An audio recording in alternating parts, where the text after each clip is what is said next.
Sejam todos muito bem-vindos. Hoje, um momento mais do que especial para a gravação do meu primeiro podcast e não poderia ser diferente. Estou ao lado aqui do meu grande amigo, cirurgião plástico, Dr. Luiz Contim. Seja bem-vindo, meu querido. Wagner, eu que agradeço todo o carinho aí, que a gente já se conhece há muitos anos, somos colegas de faculdade e realmente nossos caminhos se cruzaram novamente, né, com a lipodefinição. E é um prazer estar com você aqui. Eu acompanho a sua carreira, você sabe, há muitos anos e realmente eu fico muito feliz de ver como você evoluiu nesses últimos anos. É engraçado, estávamos em 1994, praticamente crianças com 18 anos aí, né, Contim, entrando junto na Faculdade de Medicina de Catanduva. Quem diria que depois de todos esses anos, nossos caminhos iriam se cruzar novamente. E 6 anos depois, em 1999, a gente se formou. E me conta, a partir daí a gente fez cirurgia geral e como você tomou a decisão de fazer uma residência em cirurgia plástica? Então, quando a gente acabou a faculdade lá em Catanduva, eu vim fazer residência de cirurgia geral em São Paulo, no Hospital do Servidor, e você ficou na faculdade, você Sim, lembra?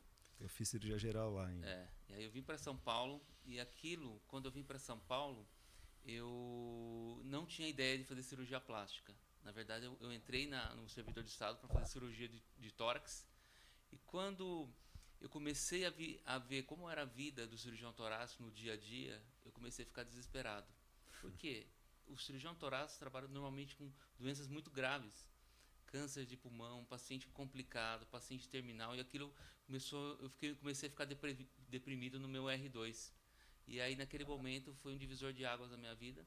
Eu cheguei pro Dr. Ted do serviço do servidor e falei: "Doutor, eu acho que eu não quero isso para minha vida". Aí ele virou para mim e falou assim: "Contim, você tem certeza dessa decisão?". Aí eu falei: "Tenho. Vai ser feliz, meu filho". Aí aquele dia eu saí da residência do servidor e aí eu estava meio perdido, não sabia se eu ia fazer plástica, se eu ia fazer urologia. E aí eu peguei e fui para a Europa, fui viajar, fui trabalhar. E aí depois de um ano eu voltei a prestar. E aí eu lembro que você já estava fazendo residência em Campinas, né? Sim. E a gente se encontrou e eu lembro que teve uma conversa que nós tivemos. Você falou assim: ó, eu estou muito feliz fazendo residência aqui, eu me encontrei na cirurgia plástica. Foi aí que eu comecei a observar mais. Você sabe que assim, não foi muito diferente, porque eu entrei na cirurgia geral para fazer cirurgia de aparelho digestivo, né?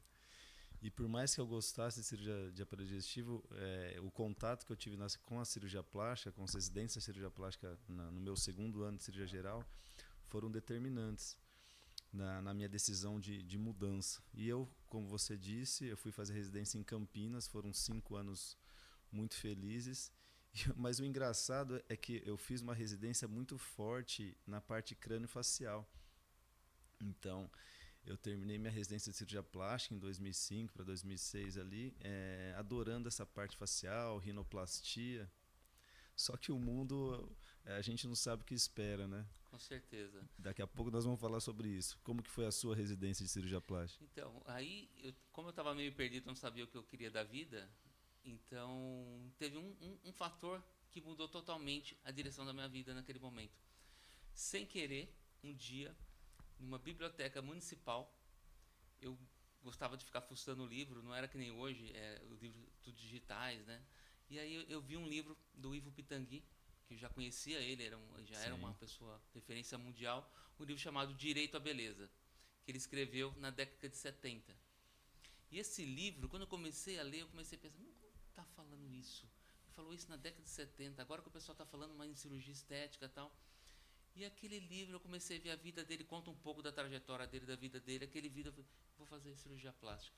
E aí, minha vida mudou naquele dia. E aí eu comecei a prestar as provas e tive a felicidade de passar no serviço do Dr. Oswaldo Saldanha e do Dr. Evaldo Bolívar em Santos, que eram já grandes referências mundiais. O Dr. Oswaldo era presidente da Sociedade sim. Brasileira naquela época. E aí ali eu comecei a ver, tá perto de gente que enxerga além. Eu acho que isso aí foi um divisor de águas na minha vida.